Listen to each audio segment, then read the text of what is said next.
Hello, and welcome to the new EURES Webinar, Info from the Network, a recap of recent events.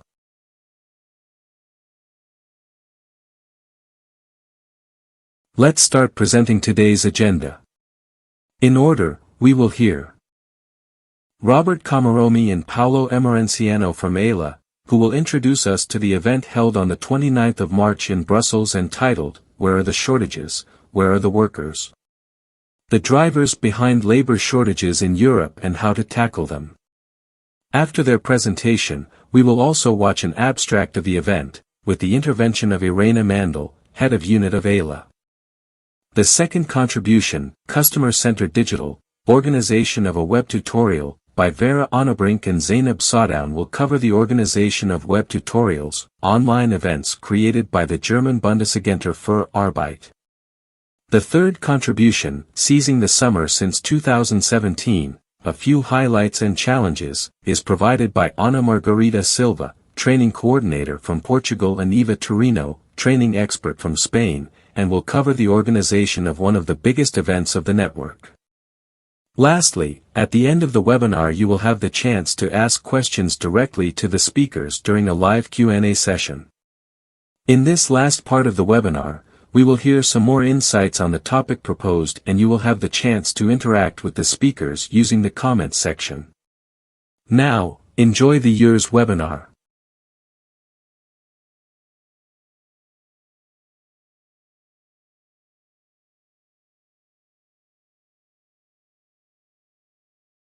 Okay, good morning, colleagues. Here is Robert Komaromi from Bratislava, from the European Labour Authority. We are here in our virtual studio together with Paulo, with our communication manager.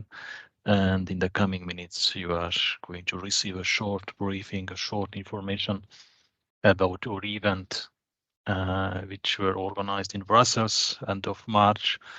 Where are the shortages? Where are the workers? That was the title of our event. So let's start. That was the official web page, the official entry of the event. And you can see in the middle, it was an official European Labour Authority event in close cooperation with EURES colleagues and also with Eurofound. You may ask me why Eurofound logo is on the first page, and then tell you that at the European Labour Authority we have different so-called sister agencies. Actually, we have 4: the CEDAFOP, the OSHA, the European Training Foundation, and Eurofound. And this event had been managed together with Eurofound, therefore the Eurofound logo is on the first page. Let's speak about the main speakers and topics. I think it is not a surprise that our executive director, Cosmin Boyanci, opened the meeting, and then the second speaker was the director, or executive director of Eurofound, Ivailo Kalfin. And the third people was Jos Korte, the Director General of the European Commission, Employment and Social Affairs, DG Employment. And it was a nice pleasure for us as Jos Korte, high-level official of the European Commission, accepted our invitation. Finally, I think you know Irene Mandel. She is the head of ECHO at ELA, head of unit information and EURES. Irene explained the main conclusions of the report in detail in her presentation. And as I mentioned to you, it was a joint event between ELA and Eurofound, therefore Tina Weber, a Eurofound expert, also had a presentation. And finally, at the roundtable discussion, we invited Stefan Olsson, the Deputy Director General of DG Employment. So you see, colleagues, that was a very high-level event with high-level speakers, VIP persons. But at the same time, we had also a panel discussion during the event to speak about practical experiences and impacts of shortage and surpluses, and all the events what we do organize has a personal aspect. Of course, that panel discussion was my favorite minutes of the event, as we had also a worker from Slovakia, Cairo Les, who explained the situation in Slovakia, who explained the career path, how he moved to Germany, how he moved to how he moved to United Kingdom to work there, and how was the experiences of him working in shortage and surpluses occupation across Europe. So I think it was a very nice panel discussion, as he represented a worker perspective. We invited also CEO Philip from Portugal, from a cross-border cooperation between Portugal and Spain. And as CEO is member of the Portuguese Business Association, she explained the perspective of companies and employers regarding shortage and surplus situation. And finally, we invited Elisa Laria from the Finnish ministry. She explained the policy maker and policy specialist perspective regarding shortage and surplus occupations in Finland. The panel discussion had been moderated by Irene Madel. And this is a picture about this panel discussion. Let's continue about the products of this event. We produced a web page, an event web page, a dedicated event web page. We produced a short video, and I'm asking now the EY colleagues to start the video.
Europe experiences a situation in which there are not sufficient workers in some occupations or regions to satisfy the needs of employers.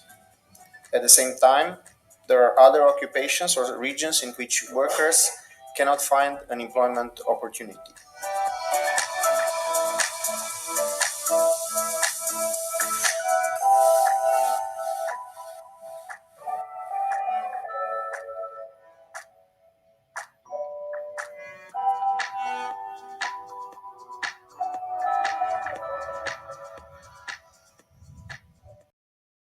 Then we are after the video. We have also a photo gallery. You can find the photos about your event on the event web page. You can find also the report on the web page, and you can find an interactive dashboard on the EURES portal. So there they are the products of the event. Some background and findings of the report. I think you all know that this shortage report, we have the first publication in 2016 at the European Commission, and since we have ELA, the report is at ELA hand, and this is the second edition of the report since we have ELA. I give you time to read my points on the slide. I would like to speak about the methods only, about these slides. At first, I would like to say thank you to NCOs. Would like to say thank you to NCOs, and would like to say thank you to the EURES colleagues who provided us input and data regarding shortages and surpluses in your country. At the same time, we use also ZFOP and Eurostat data. And finally, what I would like to mention, that we organize also focus group interviews with NCOs, cross-border partnerships and social partners on European and at national level. So these are something new elements of the report.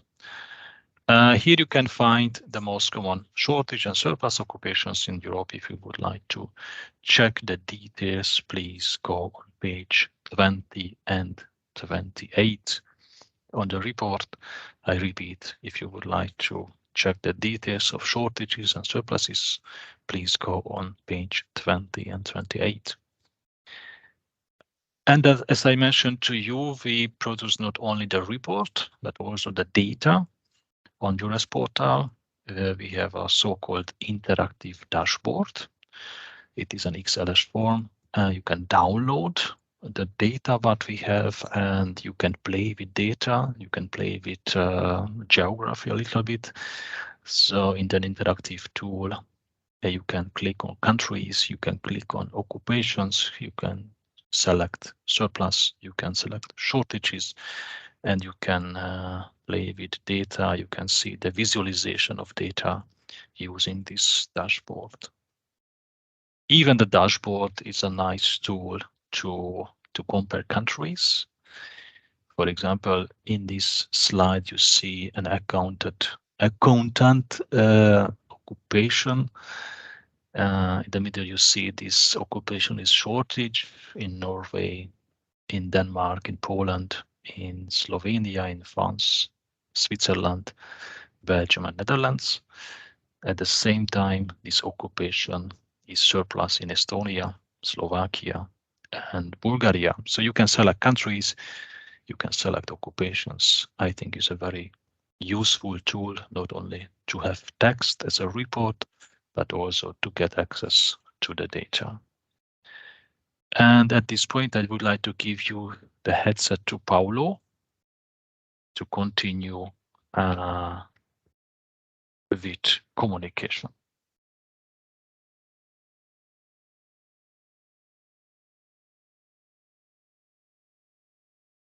Good afternoon, colleagues.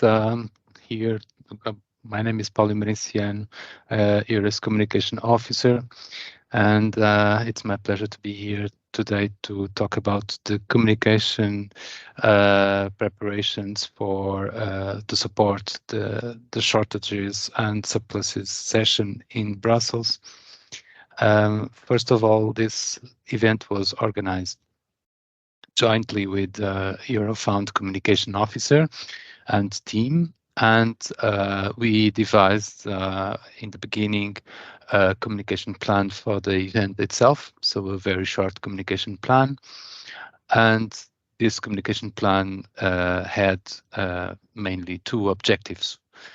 First of all, it was to attract the stakeholders that were involved with the topic of shortages and surpluses, and the target audiences regarding the public as well, of the two agencies, and also to communicate the main findings of these two reports in terms of policy making, the importance of the reports is also for information for the public. And our aim was really we had a list of people to invite, stakeholders to invite to the on-site session, but we wanted very much to raise the awareness and draw the attention of public that could also attend online. So these were the objectives. Then in terms of phases, of course, the phases were very simple. So we had 3 phases before the event. So in order to promote as much as possible to have the maximum number possible of online audience. Then on the event itself, during the event, to remind people that the event was taking place. Then after the event, the focus will turn to presenting the content of reports. And so this was mainly to prolong the effect of the event and to reach out for more people about this information. So we had before the event, we had quite a few number of decisions to take. An event like this seems many times that is simple for people that are attending, but behind the scenes, there's a lot of activities going on. So we had, first of all, to decide the joint branding. The joint branding because it was to agencies. So being two agencies, we cannot use the branding that we are used to. So we had to agree on a branding. So in this case, we focused on the European Year of Skills branding. And the branding, as you can imagine, applies to PowerPoints, to the badges, to any product that is usually produced for the event specifically. Then we had to agree also on the handles and hashtags. Our policy was to use both hashtags from Eurofound and EURES, and to tag Ella as well. And we used this hashtag, which was labor shortages, to promote the event itself. Beyond this, we also had amplifying hashtags, so hashtags that are related to the topic that have quite a great deal of reach. So we have used those hashtags as well in the posts. So also we had to think about the audience on site and online. So in terms of social media promotion, what kind of audience we had to target. So in this sense, we targeted mainly social partners, employers, job seekers as well. So this was mainly our target audience. Then in terms of to get the attention of people to follow online, we sent an email marketing to stakeholders and subscribers to employment and labor market and social partners. So this was mainly done by Eurofound. Also in our list, we included members of the management, the stakeholder group from Ella, and other social partners that we usually deal with. So we also had to prepare the communication plan. Then we also had to prepare the event decoration. We have to decide how many banners. So we, as they are two agencies, we had to bring exactly the same number, both of us. So we agreed each one of bringing one roll up. And there was also the decision not to bring flags, for example. So also we had to prepare a press conference in order to amplify as much as possible the event itself and the content of the event. So as also we understood that the media had interest on this topic of labor shortages and jobs in demand mainly. So we had to decide also if we would do the press conference together or separated, and in the end we decided to do the ELDA decided to do a press conference, and Eurofound decided to follow up when they're on press media without any conference. Then we also had to prepare the social media promotion for before, during, and after, and we also had some paid promotion. We also had to prepare the web pages of the report, both in Eurofound and Ella. So Eurofound is for its own publication published a web page, and we published also the report in the Ella website. The web pages of the event, so also this had to be prepared because we had to draw the attention of people for the agenda, for the activities in the event and everything around it. We also drafted articles and published about the event in both newsletters. So there was quite a great deal of activities to promote the event just before. Actually, this promotion started more or less 1 month before. And we also had to deal with the report publication itself. So the report is a publication that had to be done by graphic designers. There were quite a lot of rounds of feedback until the publication was finally publishable.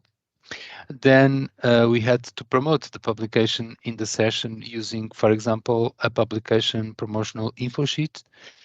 Then we also had to prepare the speech of the main intervention speakers. So we had, for example, the executive director's speech, and we had to prepare the briefings for everything that is critical in the event, which is the moderator, for example, the photos and the video that we developed. So this is in a nutshell the communication activities and communication plan involved to promote the event. So I just brought here some examples of the posts that we did before the event. So it was really pushing forward the question of the labor shortages, because we found out that this is the more important that really the surpluses. So it's more the topic is more relevant for target audiences. So, and we invested about 2,000 euros to get the online audience. So when you are trying to reach out for the public, if you go for organic posts, so non-paid posts, it's difficult to reach in such short notice such big audience. So we had to invest a bit of money in order to promote the session. And as I said, the campaign only started less than 1 month before, and it's intensified 2 weeks before. And in the end, it paid well, because we had around 200 attendees online and 50 on site. So the investment paid off. Not only the reach that we had, but we don't have yet numbers to about the reach outside the room and outside the session itself. During the event, we had to really be we had to prepare a few other things, like, for example, running PPT. This running PPT had to include all the presentations and the moderator intervention. So it's a running PPT that had to be agreed with also Eurofound. We had to prepare the venue with where to put the roll-ups, where to put this and that. So it had to be planned in advance. Then we had another side event, which was the press conference. So for the press conference preparation, we had to send out invitations, manage the confirmations, and also managed with Ernst & Young the technical setup. Then we had also to prepare a press kit for the press. We had to prepare a press briefing for the executive director with defensive, so in order for him to reply to any questions that would not be related to the topic of the conference. We had to also make a press statement for him, so to open the conference. In this case, the press conference, the press statement in the conference was a more digestible version of the speech, of the opening speech. So it could not be exactly the same because it's the press. So you have to highlight some keywords, you have to highlight some more mediatic kind of speech and put it bluntly, what we called in journalism sound bites. So you have to really focus on that, on the statement. Then we had also these keywords was also in the moderator's briefing. So the moderating is a critical figure in any event. So if the event is well planned, but the moderator is not good, the event will be facing a big challenge in terms of being well run and engaging and interesting for the audience. So in that sense, the moderator plays a very important role, and we have to focus really on the preparation of the moderator and in his briefing. Then we also had to prepare the social media promotion and management during the event. So we had mainly posts stating that the event was taking place on that day. And in that sense, also we had the Q&A. So we opened the Q&A through Twitter, although we had very little reactions to during the event itself, mainly from third country nationals asking questions regarding employment in Europe. Then we had to prepare the opening speeches, and we also had to brief the photo and the video team on site in order to prepare the post-event communication. So after the event, we focused on the follow-up of the event. So we had to prepare a package of presentations, the video, the photos of the event, and also to thank to the speakers and to the teams involved. This took place immediately after the event. Then we also had to do some follow-up with the press to see how many news and who was really interested. And so far, we curiously, we had 2 journalists in the press conference, one from Euractiv, another one from a Slovakian TV. And they haven't published anything at all. We have seen publications from other media outlets that were just following online the event. Then we also had some social media promotion, still having some social media promotion about the report itself. So we took highlights of the session on specific topics, specific angles that were more interesting for the public. So we have been publishing posts about the report. So I just give you here some examples. You have examples from us and from Eurofound, so you can see the different kind of posts. Our posts, for example, for EURES focus more on topics, and the posts from Eurofound focus more on quotes from the researchers that did the publication. Then after the event, one very important activity is to monitor the results on social media and to get some lessons learned in order for us to prepare future events like this. So this is all from our side. So thank you very much. So any questions, I think it will be sent out after. And we would like very much to say goodbye and wish you a very good session. Thank you. Thank you. Thank you. Well, Irene, I will start today with a very bare-bone question. Why is the European Labour Authority doing this report? Yes, I have prepared a few slides for that. Yes, so let me start with, when there are discussions about shortages, it's often about skills shortages. What we are discussing in the report goes actually beyond this concept. We are talking about labor shortages and surpluses, where skills is one part of it, but it also can have other reasons, notably spatial, location, and we'll get back to that a minute later. So why are we doing this report? In 2021, ELA has become the European Coordination Office of the EURES network, which was transitioned from the European Commission to the European Labour Authority. And with that comes the legal mandate to regularly provide data and information about labour shortages and surpluses. And the regulation also gives us some hints where there should be a specific focus, notably as regards also not only identifying shortages and surpluses, but also looking at what does it mean, who are the most vulnerable groups or regions that are affected, and as said, that is what we are trying to fulfill.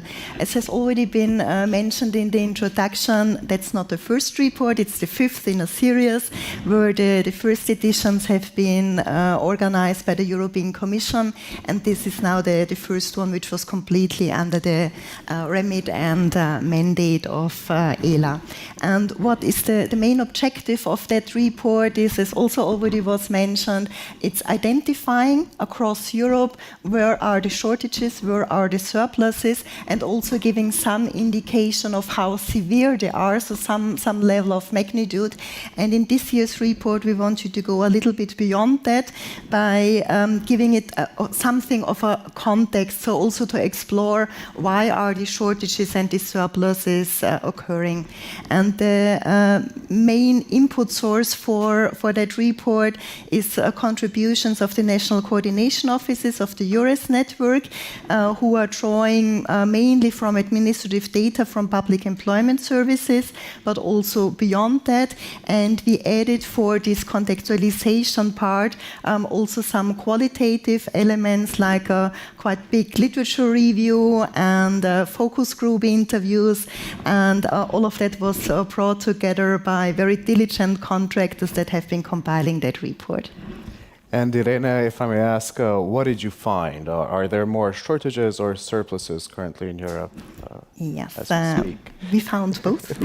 So as Cosmin already hinted to, the study covered 29 countries, and in all 29 countries, shortages were identified. You see that here on the one side of the graph.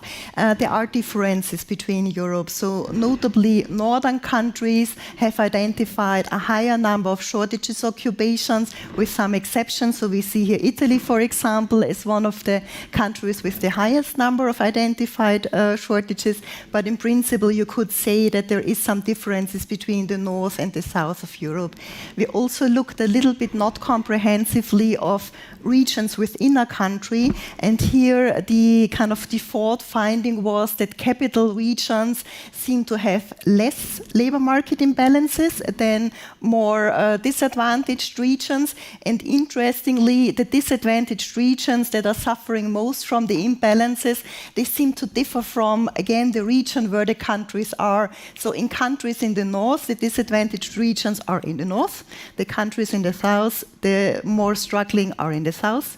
In the east, it's the east. In the west, it's the west. So there is some tendency of the shortages being more on the periphery of the countries. In contrast to that, there are also surpluses. So in spite of this tightening situation of workers being high in demand, there are also 24 out of the 29 countries that identified that there are shortages.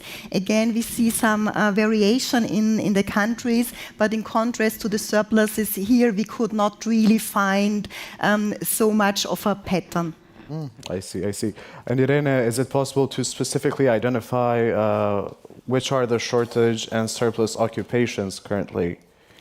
Yes, again, as was already hinted to, the main areas where shortages were identified are in the construction sector, in IT, software development areas, in healthcare, and those have been in these 5 editions of the report quite structurally, so they appear year and year again.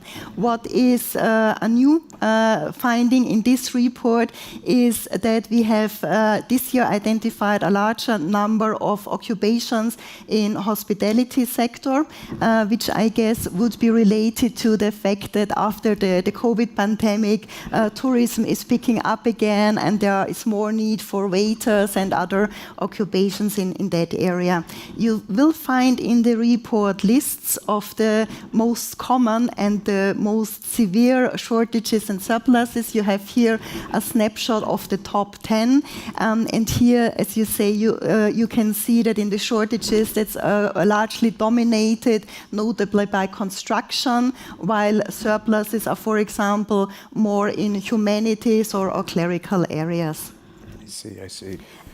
And we also, because you can imagine that's a lot of information that you will find here in the report, we thought to help digest this information a little bit more. Another new feature that we're introducing this year is you will not only find a link to the report when you go to the QR code that you have been sent, but we also introduce what we call a dashboard, which for the time being is an Excel file that you can download, but it's a bit of an interactive Excel file, so you can filter here whether you're interested in shortages or in surpluses, whether you're interested by countries or by occupation, and then you find a data visualization which gives you the information that you are looking for. And we hope that, as said, for the time being it's an Excel file, that in the next month we can work here also on a web application that makes it look nicer and being more user-friendly. So users can already download this Excel file at the EURES website, correct? Indeed, yes. Great. Irene, both ELA and EURES have a specific focus on facilitating cross-border mobility. Can the information you have collected through this report contribute to this?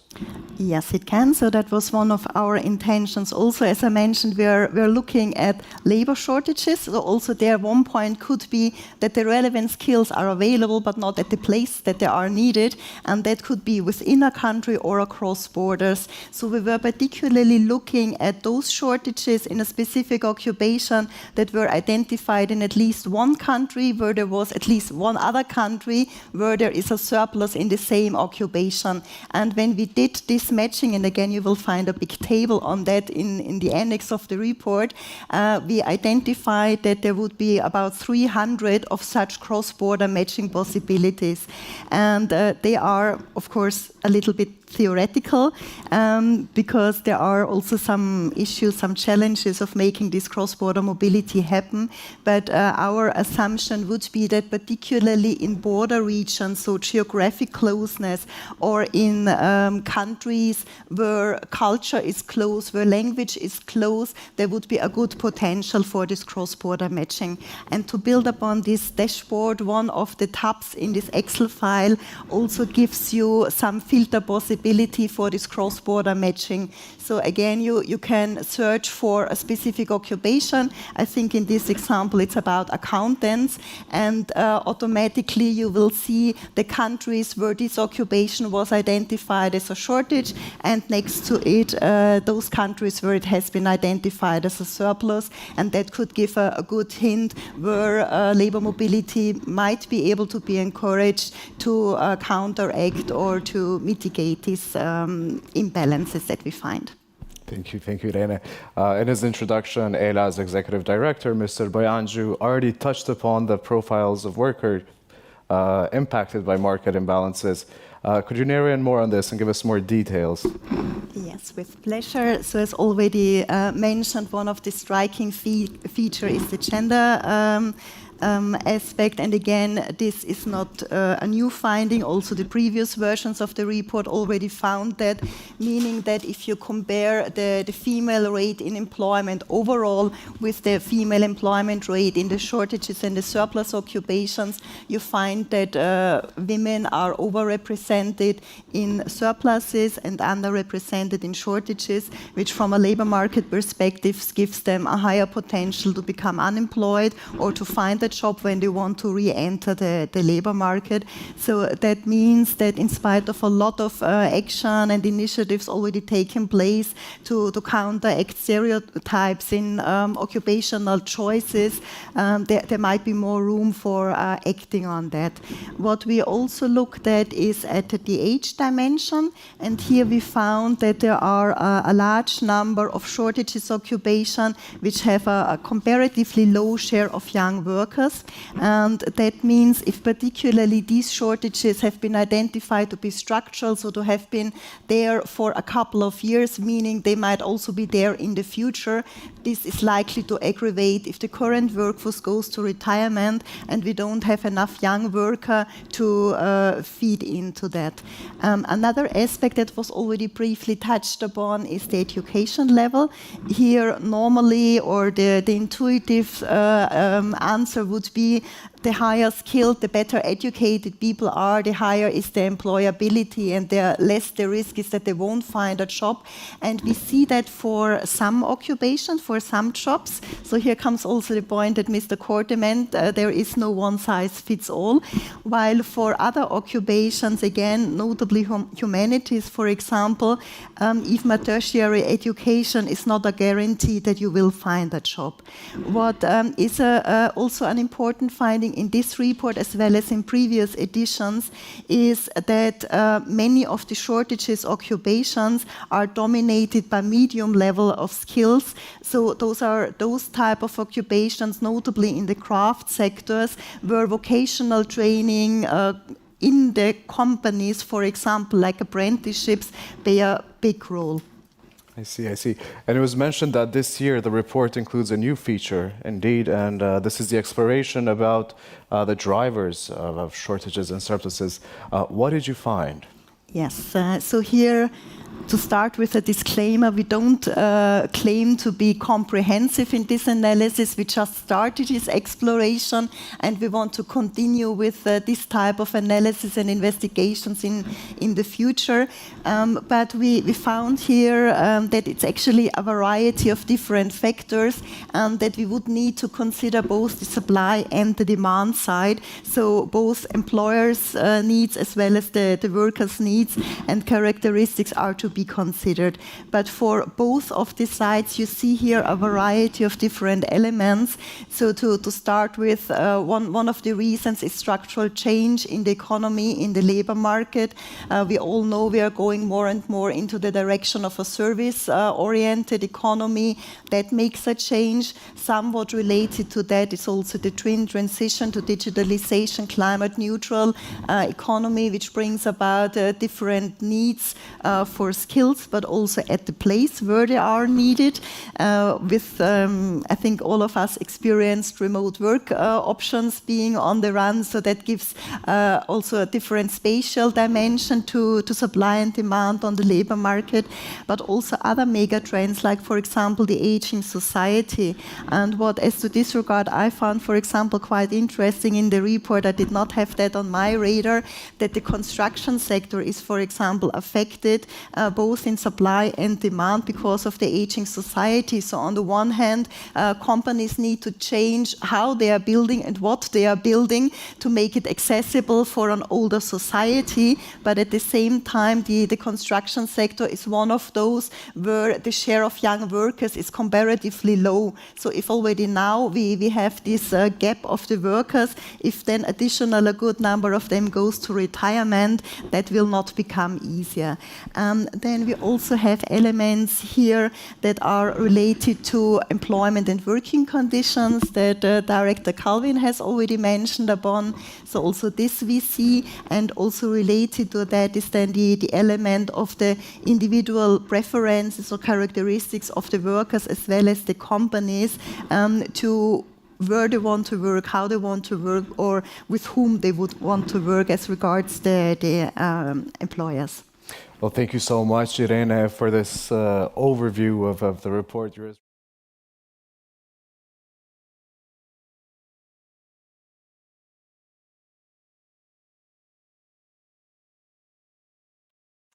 Hi, and welcome to our presentation today, the Customer Center Digital and how we organize a web tutorial. This presentation is based on a web tutorial that we held in March this year, working in the ICT sector. My name is Vera, and my colleague Zainab is behind the camera. So, both of us hope that you enjoy our presentation today. So here's what we will discuss today. First of all, I will tell you a little bit more about the Customer Center Digital and what it is that we do. Then we will go into detail about our web tutorials and show you the steps how to organize or how we organize a web tutorial. And last but not least, we will show you a few facts and figures about the web tutorial we held in March.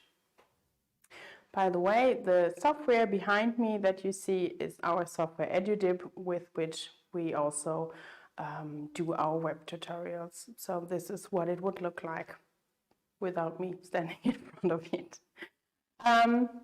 The Customer Center Digital is a team belonging to the Customer Center in general, and we focus on the web tutorials, but we also have other online activity, social media, for example, a newsletter, and so on. But the focus today will be our web tutorials. For the web tutorials, we have different topics, for example, visa, the recognition process, or our industry-specific web tutorials for ICT or healthcare, hotel and gastronomy, and so on.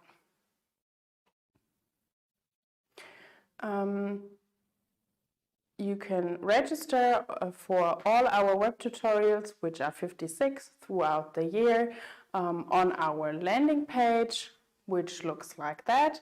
And here's the link zav.de/webtutorial. Following this link, you can choose the web tutorial you want to sign up for, and then the whole registration process is done through EduDip, our software, so we don't have to do anything about the registration process. And this is what a registration would look like. We customize this landing page for each individual web tutorial, and we choose the categories, which data we want to collect from our prospective candidates. EduDip also offers the possibility to send automated emails once a client or a customer registers for a specific event. And then we send out a confirmation email after the registration. We also send out, or EduDip also sends out reminders 1 week before the event and 1 day before the event. So if they sign up and forget all about it, so that they will be reminded of the upcoming event. After the event, there was also an email thanking them for the participation. And we asked to send them any further questions, or if they're interested to work in Germany, we asked them to send their CV. We also have marketing campaigns on social media for our events. This is what an ad would look like for the IT or ICT workshop. We have the possibility to post on LinkedIn, as we have our own page on LinkedIn. So we have organic and sponsored posts on LinkedIn. And on Facebook, we use the page of the Federal Employment Agency. And we don't post organically. We only use it for marketing campaigns, which means we only have sponsored posts. Unfortunately, we haven't done the monitoring for March, so we don't have the impressions and click numbers for Facebook, but yeah, I think the numbers are quite impressive anyway. And we also advertise our events on the EURES website. All of our events can be found in the calendar there, and also on the website of the federal of the government in Germany. Make It in Germany also publishes our events, so we try to get as much attention as possible for our events. And here is the course of action, so to speak, for the specific web tutorial ICT. We start out with the first part, or no, at the very beginning we start with a short introductory video, nice and easy to get them started. And then we start with the first part, short intro, about Germany, about the German labor market in general, about living in Germany in general. And then we go on with the second part, telling them more about what it's like to work in ICT, showing a few job profiles, the specific requirements for these job profiles, such as language skills, for example, work experience, and so on. We also have the numbers for this web tutorial in March. We had 1,000 registrations for our morning event. And as we reached that number quite early, and 1,000 is the maximum, we also decided to have a second event in the afternoon, for which we also had around 800 or 900 registrations. You can see there's quite a gap between the number of registered candidates and the participants in the end, but still we're very happy about that large number. Our goal with the web tutorials is to generate emails, to have candidates send their CVs so we can add them to our candidate pool. And in the week of the event was held on a Wednesday, so the whole week we received 136 emails with CVs of people working in the ICT sector. This number is a little, you have to put that into perspective, as we only looked at the week where the event was held. Of course, we receive emails before that and after that, as they get the emails from EduDib asking them to send their CV before and after as well. EduDib also offers us the possibility to have a survey after an event, which we gladly use because we try to improve ourselves, of course. So first of all, we asked the participants where they found out about our web tutorials, which is very important, so we can see which channel we can use for which group, for example. So that is very helpful for us.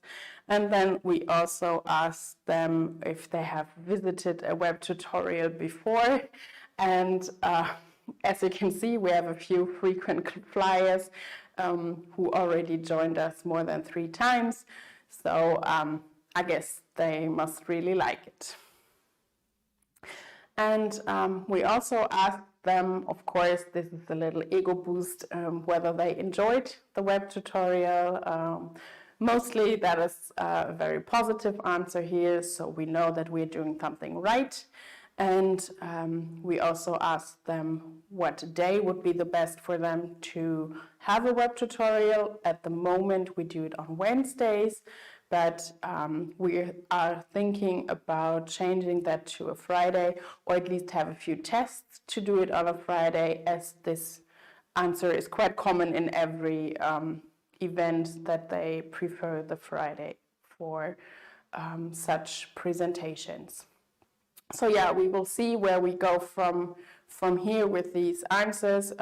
We try to get as much feedback as possible from the participants so that we can improve in the course of time.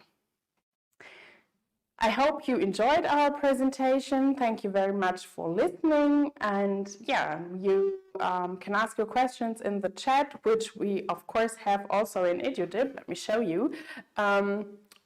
Just one last feature, which is very nice, as participants frequently ask questions here, and we have a very nice interaction on this platform. So yeah, once again, thank you very much, and bye-bye.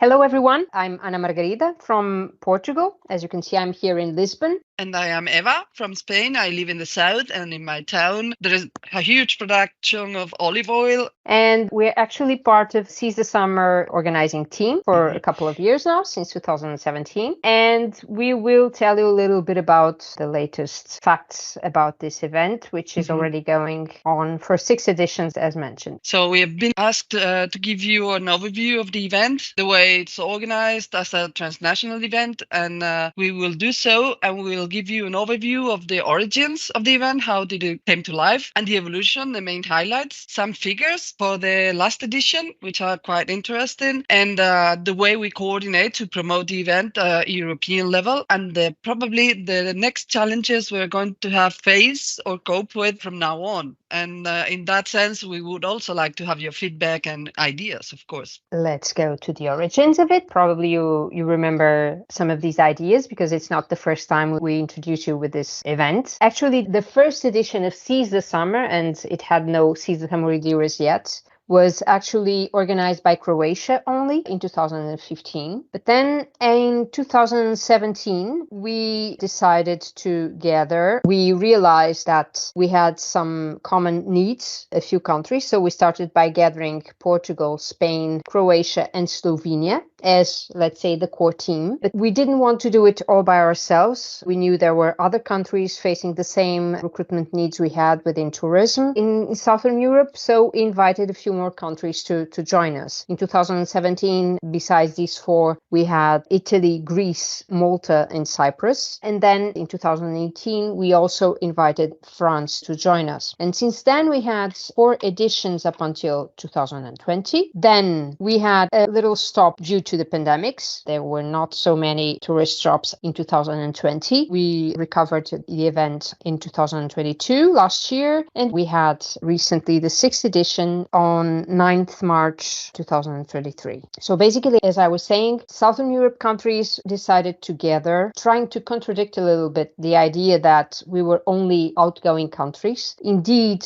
we faced since 2015, 2016, a huge increase in the needs to recruit for the tourism sector because the economy started to progress, and some of our countries have a GDP, depending on tourism, it goes up to nearly 20% of our GDP based on tourism. So it's really a very critical need that we have to our economy. Actually, we were having employers facing a recruitment needs in the most touristy areas in all of these countries, by then mostly in the coastline, needing staff with different levels of expertise and language skills as well, because of course our tourists are mainly coming from other European countries. And we were looking mostly for young people. Of course, we are aware that we are not as competitive in terms of wage levels and so on, but we have other things we can offer. And so we try to attract as well people who would like to go through an experience in southern countries during a time which is usually great in these countries. So we try to attract young people, recent graduates who are willing to move for a couple of months to have this experience. And also, this could be an opportunity for experienced professionals who are willing to make a further move in their international career. So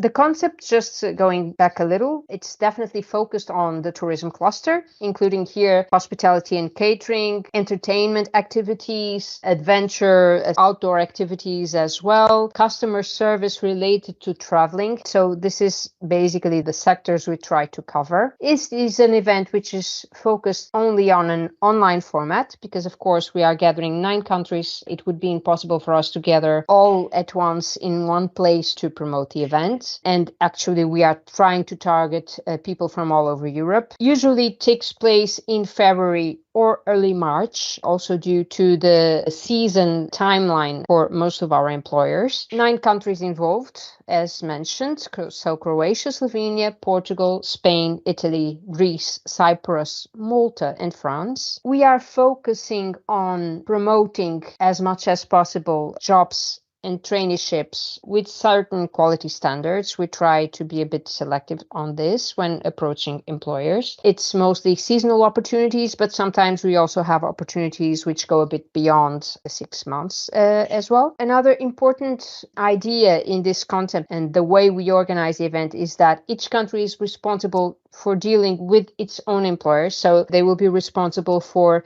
inviting them, for supporting them in preparing their participation, if needed, for promoting their jobs as well and posting them on the platform in some cases, to keep up with the employers also in perspective of supporting them with organizing interviews and, of course, with a follow-up with the employer with a view to having an idea on what happened and the feedback we get from employers in terms of eventual matching the satisfaction levels that they get. Also, in terms of program, we try to stick, even though sometimes it's a bit difficult, but we try to stick to a program which is going no longer than 6 hours at the most, but this already including breaks, because the program we have to need some breathing periods, and we also need to promote the contact with the employers on the chat and with the exhibitors. So it could go up to 5-6 hours duration, but with several breaks, 15-20 minute breaks in between, and also a longer lunch break. And it is made usually of country presentations, which cover a little bit on the situation of the tourism cluster in each country, living and working information, and as well giving an overview of the companies and the opportunities which are being promoted for that country. Up until 2020, it was pre-recorded. Since 2022, we are having the event live completely, so live streamed. And actually, we believe it is more engaging to have have the presentations directly and interacting with the job seekers live when compared to a pre-recorded presentation. So we still prefer this concept. Actually, having into account that we have 9 countries involved, usually 50 to 60 EURES advisors or EURES team members in all of these countries, coordination is definitely key. So we really need, during the whole preparation, several coordination meetings, clear task splitting. Sometimes we have minor teams which take care of the program, of the communication, and so on. So in the last years, of course, just giving you here some ideas on what happened throughout the year since 2017. Definitely, we had to deal with new functionalities arising every year. As you know, the European Online Job Days platform has been evolving quite a lot in the last few years. And many of the improvements which have been introduced are as well a contribution from our teams. I'm pretty sure not only us, also you who organize your events, but in case of Seize the Summer, we have definitely come up with several needs that we felt, also because we needed to coordinate a lot. And there were several new tools which were introduced as well due to our contributions. And also in terms of promotion, definitely throughout the years, there has been an increasing role of social media, video teasers that we had to produce ourselves, of course, with the support of EURES. Another thing which is characteristic of this particular event, since we usually have a big number of employers, it would be impossible to ask them all to participate in the program with the presentation. Usually we have more than 100 exhibitors. So we have alternatively proposed the employers to have appealing profiles where they include short videos, where they include images, and also the idea of the carousel, which is now showing up in each stand, each exhibitor stand, is also an idea which came up with the successive events we have organized, because this way you can adjust to the exhibitors' possibilities in terms of image and video materials, and you can also diversify the type of contents that you are sharing about your company. We also introduced the idea of a welcome desk, having an event organized by 9 countries where the need to contact different exhibitors might be a bit confusing for the job seekers. We felt the need to have kind of an info point, a welcoming info point where people could go and ask how should they participate, how should they engage in the event. And this is also the reason why the welcome desk as a solution has come up in the European Job Days platform in the meantime, independently, not as a regular exhibitor, but with a proper functionality. We also had to deal with the change of the different video chatting tools. Now we are having Jitsi, and of course there is one good thing, which is Jitsi is showing up embedded in the platform, and we are doing the best we can with this tool, so providing one-on-one advice in the stands and also for the employers' interviews. Also, something we have decided at a certain point, and it was actually last year, was to add some days after the event, since the slots for interviews, we could not adjust the duration of the slots, and this would provide a very limited number of slots for interviews during the event day.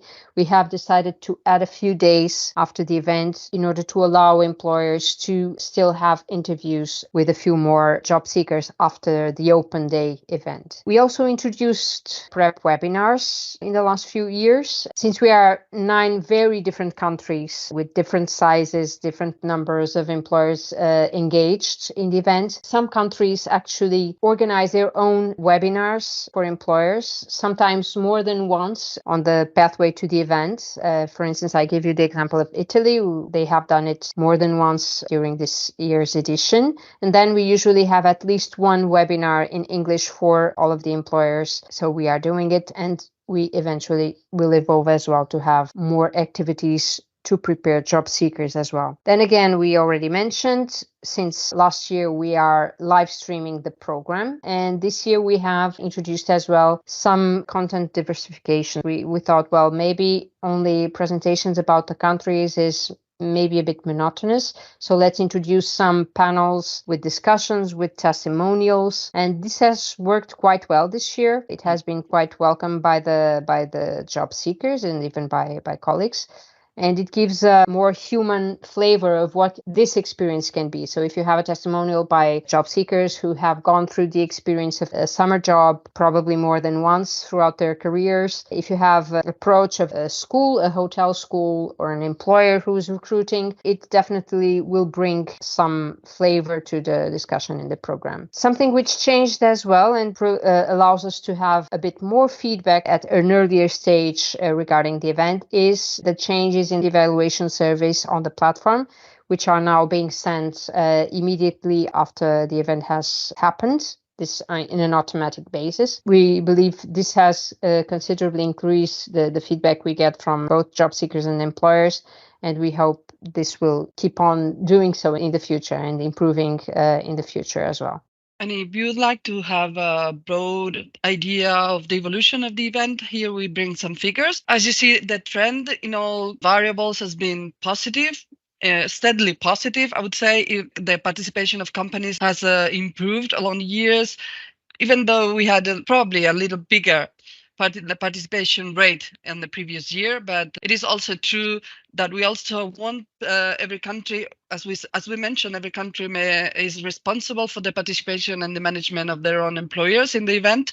It was also true that in the previous edition there were more employers without vacancies registered or a poorer profile, so that we also try to keep an eye on quality on the side of employers' presentation for this event, not only in the number of employers in itself, but also in the sort of presence and the sort of information they provide job seekers about their needs and their job profiles and everything. So it is, in any case, really, really similar. 171, 168, it's more or less the same. And the number of vacancies has also improved along the years in a steady way.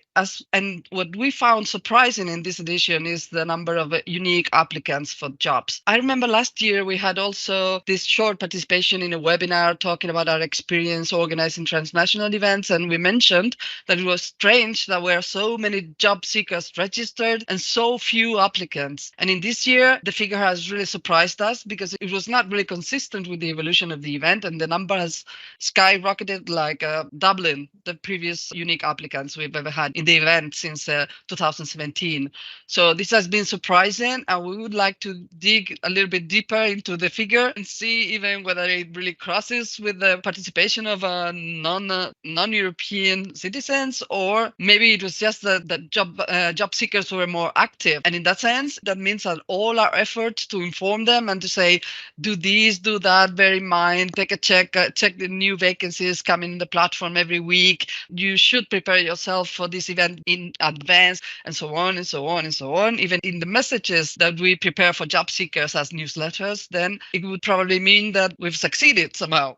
Well, I wish to think so. And then the number of interviews agreed between employers and job seekers has also increased a lot. We really don't know how many of these took place, actually, because many of them could have taken place outside the platform. That's also true. When you give the freedom to employers and job seekers to say you have one more week in order to have your job interviews, then they can agree on a different method, not Jitsi, but maybe meet in Skype or Teams or whatever. So there is no way to know exactly how many interviews have been taking place. But the interviews agreed in principle, where the number was really great. I mean, the best in all this year. So we were pretty satisfied with it.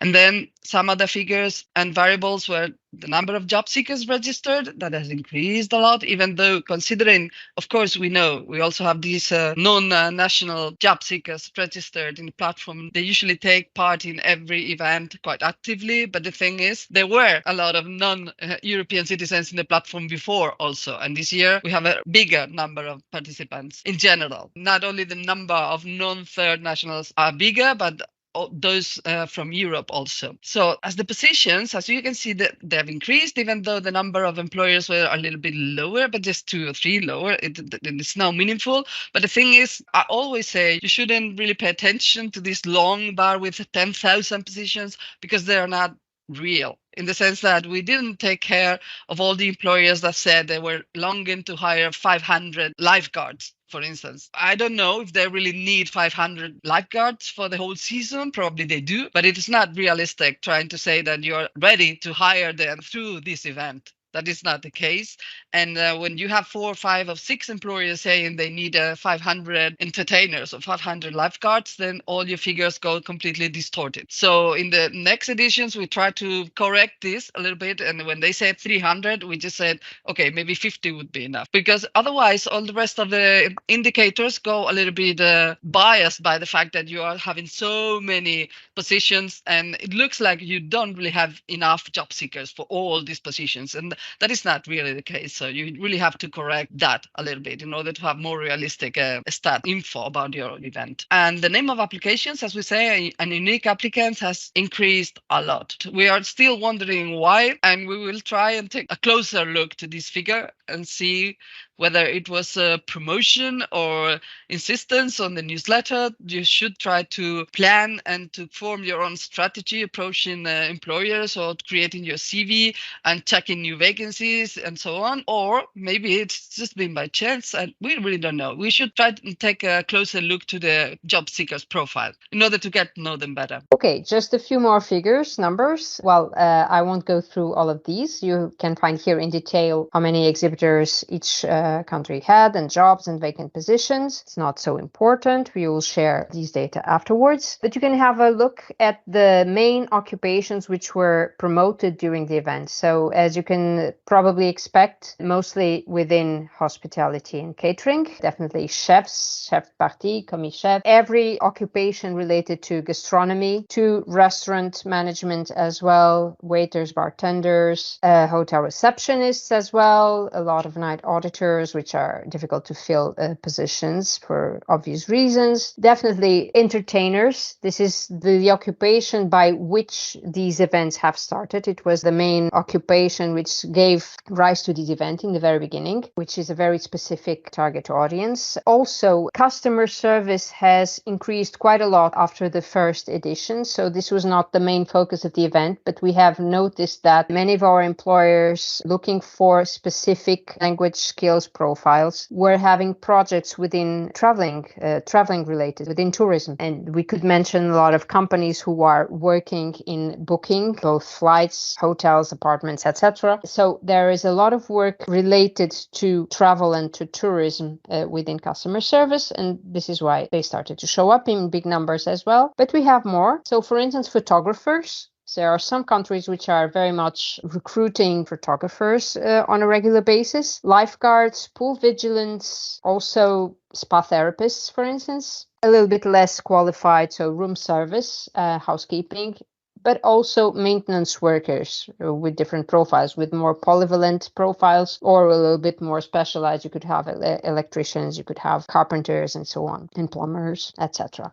So this is the type of occupations you would find during the event, the type of opportunities. Regarding the participants this year, a few more numbers. You can find here the data by country of residence. So it's the top 12, more or less, I believe, by country of residence and by nationality. And probably it won't be a surprise for you that other comes up as the second position. So other was the country with the second largest number of participants. And of course, when we mention other, we mean third country nationals, namely. So we had a lot of people from Spain, really thanks to Eva and team's promotional work in Spain, and then third country nationals.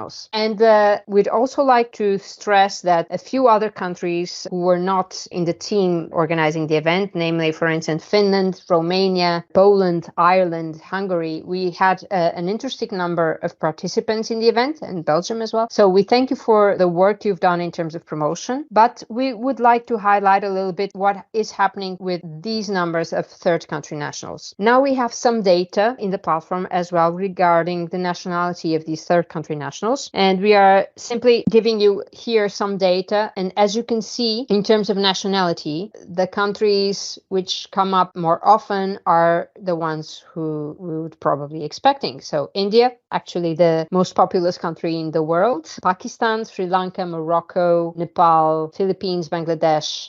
We also have a big number of participants who, even though they have other nationality, it's not showing up because they're probably old users of the platform, so they have not identified their nationality by then. But as you can see, many of these countries namely India at least, and Morocco as well. These are some of the countries with which the European Union is also negotiating bilateral partnerships in terms of migration. So it's also interesting to understand what are the trends, and even though it's not within your scope to deal with these citizens, maybe trying to keep an eye on what's happening and what will be the next steps probably. An important note as well is that among these 741 third country nationals, just for you to have an idea, over 31% of these people were already living in a EU country. Okay, so this means that probably some of them are already long-term residents, so they also may benefit from free movement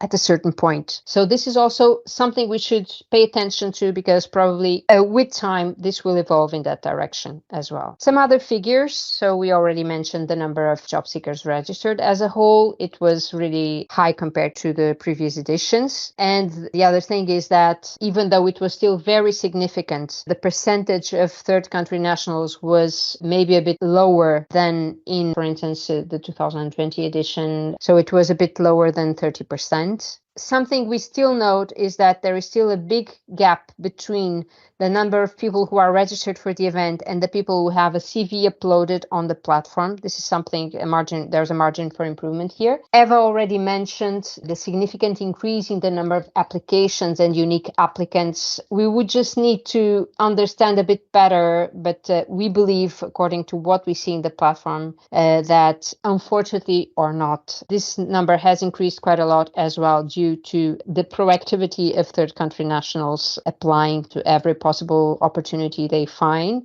So this is something which deserves as well a little bit of our attention regarding the engagement of EU job seekers within the event. And these numbers, Eva already went through them somehow. As you can see, regarding the number of interviews which actually used Jitsi, it's not as big as we would like to. And these two reinforce what Eva was saying. Employers still prefer to use other channels and use their own platforms such as Skype, Teams, Google Meet, etc. Some other numbers which are interesting to highlight were the numbers of page views in the platform for the event. Nearly 180,000 page views for the event, so in the 2 weeks before the event started. And actually, as far as we were told by EURES, actually I think we beat a little record regarding the number of unique viewers for the program this year. So we went over 1,000 unique viewers going through our program. Also sharing with you some of the data we already have regarding the satisfaction rates after we have sent the evaluation surveys. As you can see, regarding job seekers, so far we have 115 answers, and on average, on a scale of 1 to 10, it was nearly 7 out of 10, the level of satisfaction job seekers found right after the event. As for the employers, it's a bit much lower the number of answers, but of course, the number of employers is also much lower than job seekers, of course. And the satisfaction rate, of course, we know employers are usually a little bit more diplomatic. Still, I think it's a very nice rate, having 7.5 out of 10 when you ask them how helpful the event was in supporting them to find suitable candidates. So these are the data so far, and I would pass on to Vera. Eva. Yes, regarding the promotion of the event, we have to take into consideration that there's such a big event. We have to coordinate among all countries really well, not to overdo it, because the risk of overdoing, I think, is exactly as dangerous as not doing enough. So first of all, we take advantage of what EURES has to offer. And in this year, we also coordinated ourselves and created a single calendar, as you see, since we know that EURES is publishing things about our events in the media 2 weeks before the event, 2 days before, and the morning that it's going to be taking place. So we distributed other dates, like saying, okay, these ones are the best ones probably to post in your own social media, something regarding our event. It is also the case that this period is quite not so busy as the spring season probably, but quite busy with events. And for instance, in our case, it was hard to keep the balance between previous events that were taking place in which Spain was a sort of a main character, and this is the summer. Because if you do it a little bit too much, I mean, to overload your timelines in the social media regarding too many events and repeat them consistently, it doesn't really mean that there are going to be a better effect on the job seekers or the citizenship in general. So you really have to think about when is the right time and probably not overdoing it too much. So coordination among all of us and with EURES is of essence. Also, we created this, I said we usually take advantage of everything EURES has to offer, so we try to make the best of it. And they also offer us the possibility to create a Facebook event and to make us all co-organizer in that Facebook event in the EURES job profile. So we were all co-managers of this event. I mean, all the countries involved. As you see, this is an EURES event with EURES Greece and 7 other people, which are actually 7 other countries that were authorized to publish news or announcements or whatever they like to publish in the Facebook event. And we also have, but because Anna said, thanks to the good work of Eva and so on, there were a lot of participants from Spain. Well, it is not what I do. Actually, it is the way we work as a country and as a network, because of course I can inform my colleagues, but they are the ones promoting the event to every single job center or youth counseling service or university in their own territory. So the most effective way to do so is to cooperate as a PES and disseminate information to all possible levels. That's what we usually do. It is not only social media, the ones that are really protagonists here, but to do it all in a coordinated way usually works. So yeah, of course we obtain results, but yeah, the effort is a collective one.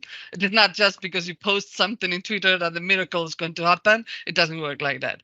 But the thing is, for instance, when we publish something in our EURES accounts, just for instance, in this case, this Twitter, then it is replicated and promoted also from the EURES, from the Twitter accounts of the PES, of the regional PES. And this is an example of how the government of the Canary Islands promoted the event, respecting, of course, the institutional the banner, the one created for the event, which is really good in terms of coherence, to offer a unique visual image for EURES and for this event is really important when there are so many people involved. In this case, they were a little bit more creative. We don't really care about that. But Europe Direct in Spain were also actively promoting and disseminating this information. If they had respected the banner, it would have been better probably, but yeah, we are not dealing with that now. I think it is good that they're also creative. But not only Europe Direct in Spain, but also Europe Direct in many places in Italy were doing it at the same time. It is the multiplier effect, the one that counts regarding social media. Not that you post on the right time and on the suitable days, but also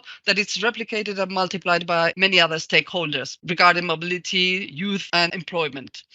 And also, we'd like to thank really dearly our colleagues from other countries in Europe that were not directly involved in the event, were not co-organizers, and still did a good job promoting the event among their job seekers. And that is why we have an important number of participants coming from countries that are not really co-organizers or directly involved in the event. So they did a good job promoting it, and we really thank them a lot. This is, for instance, the video we used to launch the event, and it was published in a TikTok, Twitter, Facebook, whenever they felt like it. Actually, it was thought in 2 different formats, vertical and horizontal, to use both in Facebook, Twitter, LinkedIn, or whatever. And we will give you the link if you would like to take a look at it. And it was launched by all the participating country in the same day or in the same 2 days, let's say it like that. Yeah, it is not so important you keep a clock like, so it is not so important that you keep a certain date at a certain time. But the most important thing is that you are coordinated and you are aware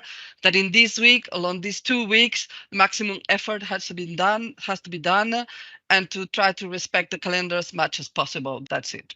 So we have decided to close this presentation by dealing with some challenges and things we are still discussing, so nothing's clear yet, and probably to share it also with you so that you can maybe contribute with some ideas, some suggestions. We're open to them because sometimes we are a little bit at a loss regarding what to do next. And it is because the event is taking a dimension that it's making it a little bit complicated to manage, and we will tell you why. We have been receiving some petitions from other countries to participate in the Seize the Summer because they also have needs regarding the summer season and seasonal jobs from the tourism industry.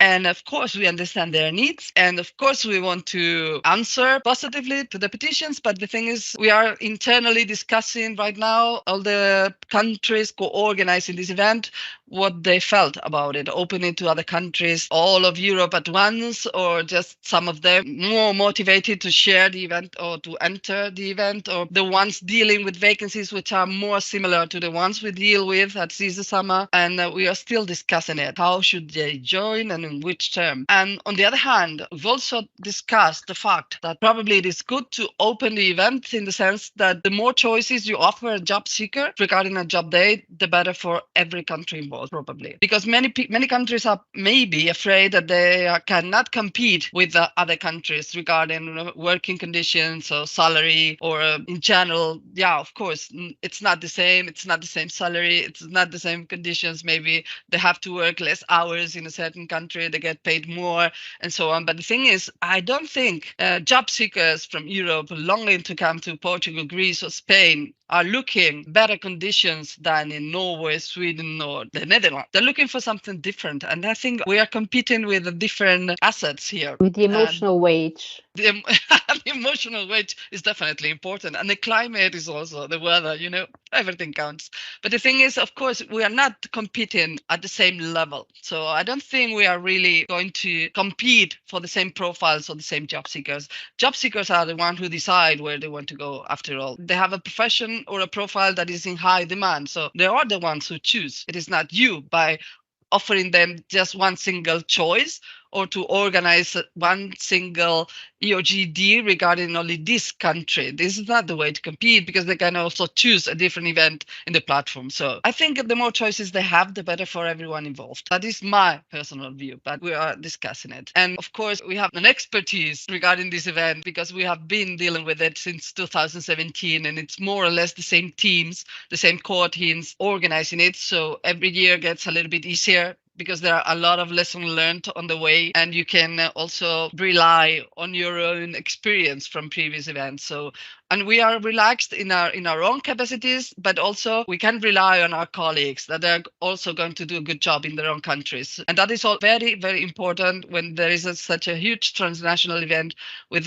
so many countries involved.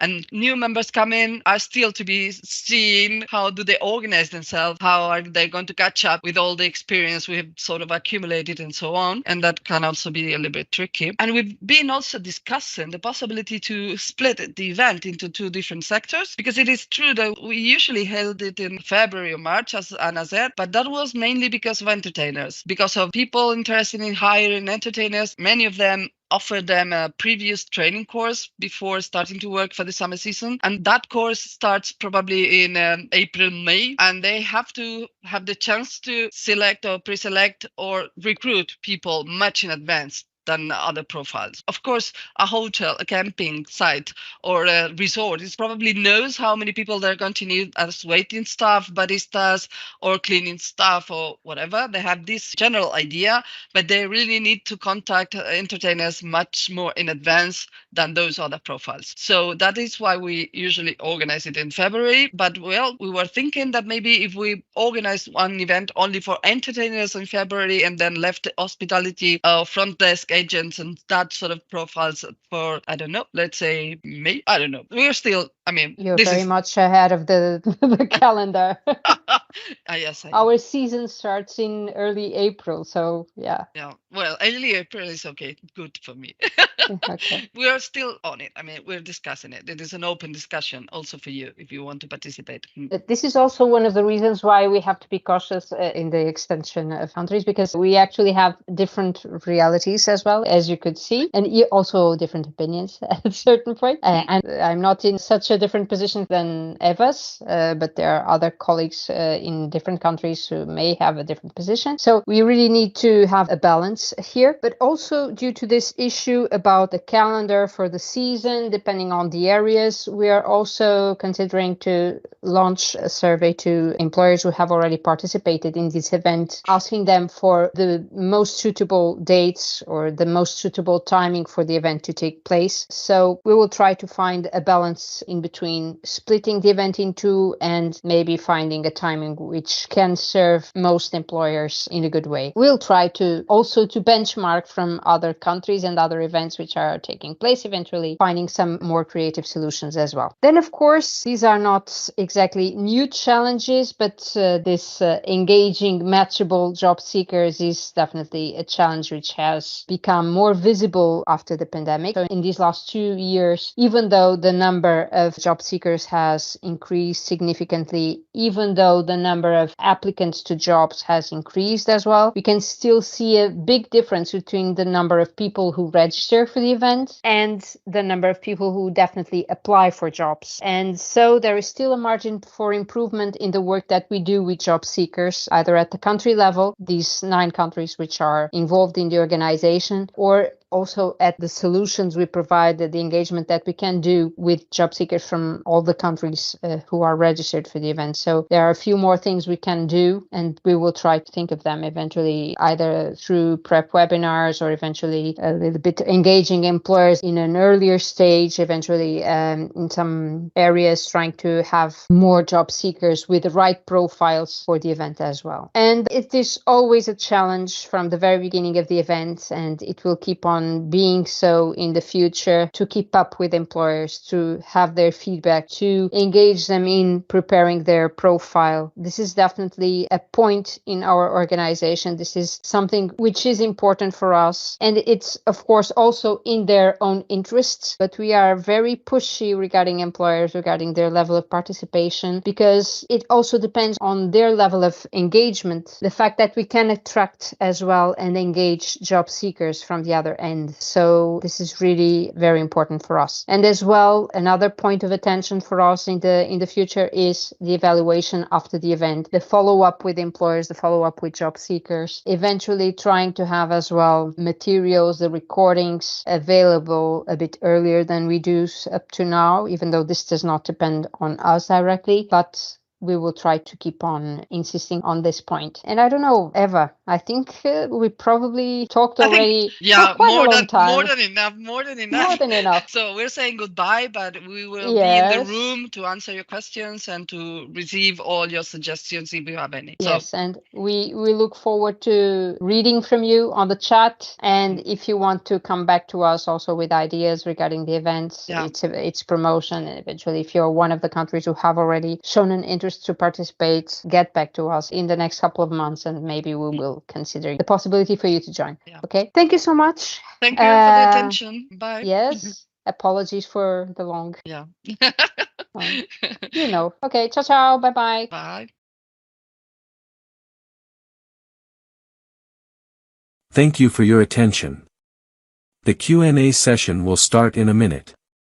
As a general rule, we kindly ask you to type your questions in the comments section, indicating the name of the speaker you want to address. The moderator will read the questions and the speakers will answer to you live on video. Please, consider that due to the streaming, there will be some seconds of delay. In case of problems, please, let us know via chat.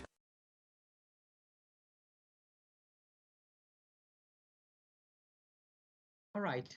Good morning, everybody. Welcome to the webinar Info from the Network. Today, my name is Emanuele and I'm part of the training provider team. And together with Silvia Paolucci and Gian Claudio Celia, my colleagues, we would like to welcome our guest speakers.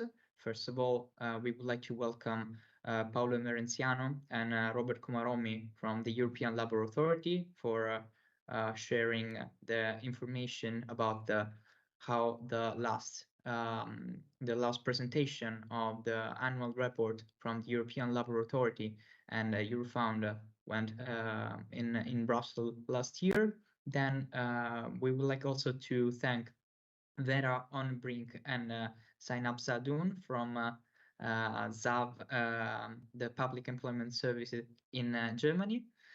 Also, a big thank from us to Margarida Silva, training coordinator from Portugal, and Eva Touriño from Spain, from the EURES network from Spain. And we also have another guest today, Ilaria Sicilia from the Italian network. So good morning, Ilaria. Good morning. We would like also to keep going with your with this Q&A session, but before that, we would like also to ask Ilaria a couple of questions, of course. So Ilaria, we would like to know first of all, what is your experience with EURES job events and job fair? Oh, thank you so much for the question. My experience is a great one. I mean, I attended a lot of online job events and job fair, and I always do presentation about living and working in Italy. And during the presentation, there are a lot of questions in the chat. So I think that this will be very nice for the people who are attending the job fair. Knowing about living and working in the EU country is the great experience we had. Thank you. Another question would be, if it's possible for you, could you please individuate 2 or 3 points of improvement in EURES job fairs? Oh, yes. For example, there are some cultural differences. I mean, in every country, the idea to attend a job fair depends on the time differences. And so we have to keep in mind there are these big differences, not only for the daylight saving time, but also for habits of people. So this is things to take in account when you are attending or organizing a online job fair. And for example, also the promotion in the home country is very important in order to have a lot of job seekers participating to the job fairs. And I think these could be the key points for a nice result of these events. I see. Thank you. We always say that EURES, one of the most important pillars in EURES is the human one. So according to you, how important is the human network in EURES? And also, how can job fairs and events can show this human side of EURES? What is your opinion on that? I always strongly believe in the human network of EURES. I mean, confidence, I think, is the key word. Confidence is one of the closest synonyms for trust. It means the feeling of belief that one person can rely to someone or something. And this is the meaning of the human network in EURES. I mean, there are a lot of online events. There are a lot of websites, but people want to refer to someone. And we also, with the human network, we can share a lot of information in order to more suggest and increase the idea of EURES in Europe, and also to help people getting the right choice in their life. So I strongly believe in the human network in EURES. And during the job fair, I attend a lot of chat moments. And also sharing this moment with the colleagues is very important also in the feedback, because you still, as a EURES advisor, we improve our knowing about EURES network. And so this is strongly important, the human network in EURES. Is the key point, I have to say, in our networking, in our job. Definitely, yes. Yeah, thank you. Thank you very much. Another question, generally speaking, how was it like to participate in the program and in the whole organization? Oh, for me, it's very exciting because you are really where the things happen. So you can have a good situation about what's going on in Europe. And for example, as I said before, during the living and working session, there are a lot of people participating and asking questions. And after this, in the chat, there are a lot of movement of people and they want to know a lot of things. Also information not regarding, especially, for example, this is the summer, but in general, in my experience, how it goes in Italy, the labor market, the job offer. So it's a great experience in order to reach people wherever they are. Excellent, thank you. Now I have a question for both Ilaria and perhaps also Anna Margarita or Eva if they want to answer. What do you think what are the reasons for the increase in numbers of participants in this year, in particular in this experience you had? So maybe Ilaria if you want, and then Anna Margarita or Eva. Okay, we have a lot of promotion session, both for job seekers and companies. And we also have a mailing list to send the invitation and also to have seminars in the public employment services and in other contests. So I think that promotion and also to have great information and also nice job offer. Maybe I can add something then. Actually, we promoted the event at the EU level and as well with the cooperation of every colleague or every country within EURES. This helps us quite a lot. We would have liked to do it a bit sooner, but still we asked for cooperation for every colleague, also through the EURES community of practice. And actually we also got, and we really have to thank colleagues from other countries who were not directly involved in the organization of the event for having promoted it in their own countries. Actually, we had quite an interesting number of participants from Finland, from Romania. I cannot remember all of them, but we have shared this information during the presentation. And I would also like to thank a little big help from the European Commission, who supported us in the promotion of the event via the EURES, the European networks, so namely Europe Direct and Euro Guidance and the Eurodesk at the EU level. So they helped us pass on the word to the networks at the European level. And I think this helped us a little as well. Besides, of course, all of the promotion that Ilaria already mentioned and that we have done in every one of the 9 countries which were involved in the event organization. But maybe we could pass on the word to Eva regarding this matter, because I think Eva Spain had the largest number of participants within the event, so maybe you can add a little word about it. Okay, well, I consider that together with the 2 or 3 factors that you have already mentioned, I think that in this edition, we also have to take into account that we are talking about summer season and summer jobs. And in this edition, people were not so afraid to restrictions to mobility due to pandemics or COVID-19 as happened in the previous edition. So probably you see a little bit more interest in mobility for summer jobs than in the 2 previous years. But it is also very normal from my point of view. Apart from promotion and all that, yeah, I agree with my colleagues, and I've already mentioned that this is a teamwork regarding the whole country involved in promoting the event and among job seekers and so on. But yeah, pandemics is also a factor to take into consideration. Excellent, thank you very much.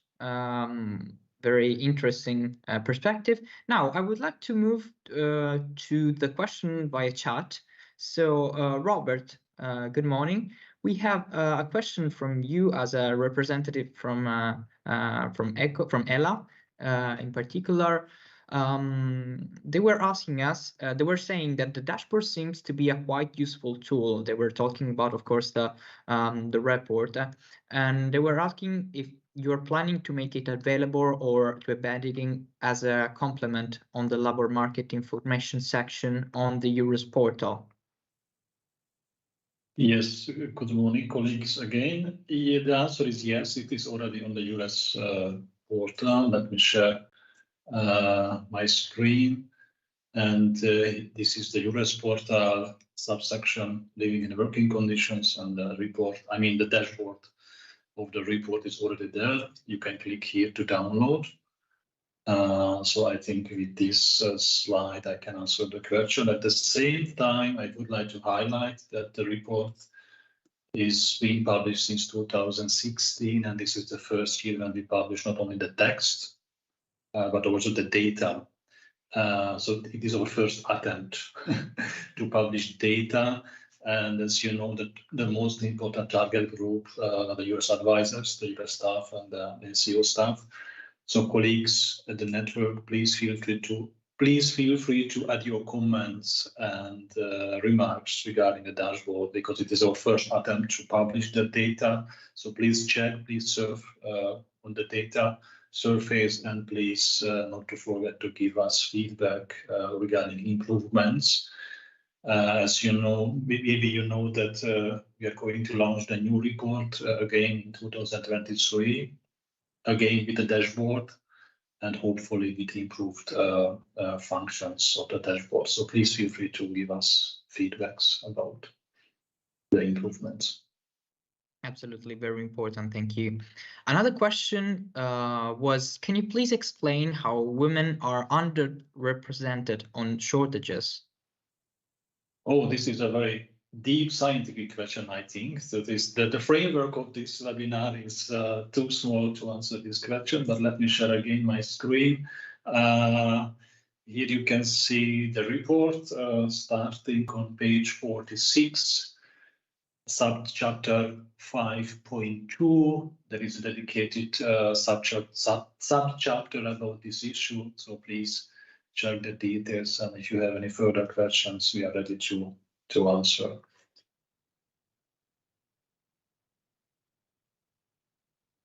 Excellent. Thank you. Thank you very much, Robert. Now let's move to the following questions from for our guest from Germany. Good morning, Vera. Good morning, Zainab. Morning. We have two questions for you. They were asking us if there are participants, if your participants are only from the European Union, or also if there are other third country national citizens. Mm-hmm. Thank you.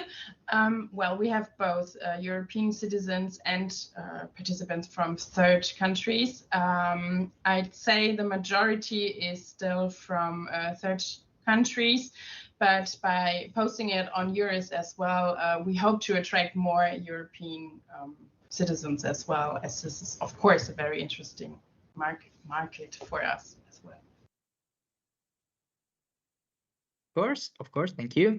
And another question was related to the number of CVs coming from third country nationals or European Union citizens. So perhaps, I don't know if you have the idea on these two different numbers. Unfortunately, we do not have those numbers, as we're not counting or differentiating between the two groups. So we can have a look, but as Vera mentioned, the majority is from non-EU countries. Thank you. Thank you. Very interesting. Another question was coming, I think, from the Netherlands, was addressed to Margarida. If from the Netherlands, they were asking to join you, Margarida, in your organizations, in managing your organization. It's of course a funny question, but perhaps it's something feasible in the future. What do you think? It's not so funny. It's actually not the first time we have it. Actually, as you know, the event came out of the need from Southern Europe countries to attract a few more workers for the tourism sector. And all of this is related. And actually, as you see from the surplus and shortage report, we are now having more and more shortages at the EU level. And if you compare, and I'm sorry to connect this, but it's related somehow. And of course, we know that Southern Europe countries have maybe not exactly the same conditions to offer than Central Europe countries, Northern Europe countries within tourism. So sometimes we were a bit balanced about extending it too much to other countries, but we are considering the possibility not to. Well, we are still deciding, because it's still a discussion going on within the team, whether to open up to every country, which could be very megalomanous. And it would be very difficult to coordinate, because in this event, the coordination issue is key. And of course, we're talking about a few countries who are trying to organize themselves and try to join. And coordinate it at the EU level is a task which is not in our hands to manage. So eventually, what we could do in 2024, maybe we could give it a try and invite a couple of countries who have already shown their interest to join. The Netherlands may be one of them. Also because they have needs in certain occupations which are very popular within our event, namely within entertainment and so on. And maybe we will give it a try in 2024. But bearing in mind that the coordination is key in this event, and we wouldn't like to have such a huge event, which is very difficult to manage at the European level. And on the other hand, we have our employers' interests to care about as well in Southern Europe countries. But on the other hand, it's also true, and Eva will probably add this, so I will leave it to you. But actually, that if we provide other options to job seekers, maybe the event becomes even more interesting, because of course there will be a motivation for each and every individual to move during the summer, which may be different and which may be based not only in wages, in traditional working conditions, but also in the emotional wage, in the experience, in the other factors that we have to offer in Southern Europe countries. So this is something we consider with very carefully, and probably we will get back to these countries who have already approached us in the near future. Thank you. Yeah, if I may add something, from my point of view, also it would be interesting to get more active participation from certain countries, because we are actually aiming at job seekers with a certain linguistic profile and certain language skills. And it is not easy to reach people who can speak fluent German, for instance, to work in Spain or Italy or Slovenia. But maybe if the Netherlands or Germany were directly involved in the event, they would bring more job seekers with them, and they could find a position suitable for their profile no matter where. So that is also something to be taken into account. I mean, of course, it is in our interest to offer as many choices as possible for job seekers registered in the event, but it is also part of our concern to offer our own employers certain language skills and profiles that could be interesting for them too. So yeah. And in the meantime, we expect the directive of minimum income and minimum wages at the EU level will do its own pathway, and maybe in the future we will be much closer to our colleagues from other countries in terms of the working conditions we can offer to job seekers. But this is a dream I have for a few years now. Thank you. Let's keep dreaming. Now that we are into the the topic, and I don't see any other question from participants. Just one final question from our side. How, according to you, how is to coordinate in detail the promotion of Seize the Summer at European Union level in detail, in concrete? I would like to ask you. You have already covered a little bit the topic, but now in terms of effort, also, how is it? Eva, I think this one is for you. Do you think so? I'm not that sure. I'm not so sure. Well, so far, I think this has been possible because no matter how many countries were involved, and there were quite a few of them, you always have someone, in this case is Margarida, who has the bigger picture of the whole thing, who knows in which situation we are at what time, which is the deadline, how is every country progressing, if there are missing things in the platform and we still haven't cared about. She is the one taking a look at it all. And yeah, maybe, I mean, I think I think she's been more than involved in this every year and every edition, and maybe we're asking maybe too much from her to take a look at everything when there are 12, 13, 15 countries involved in this.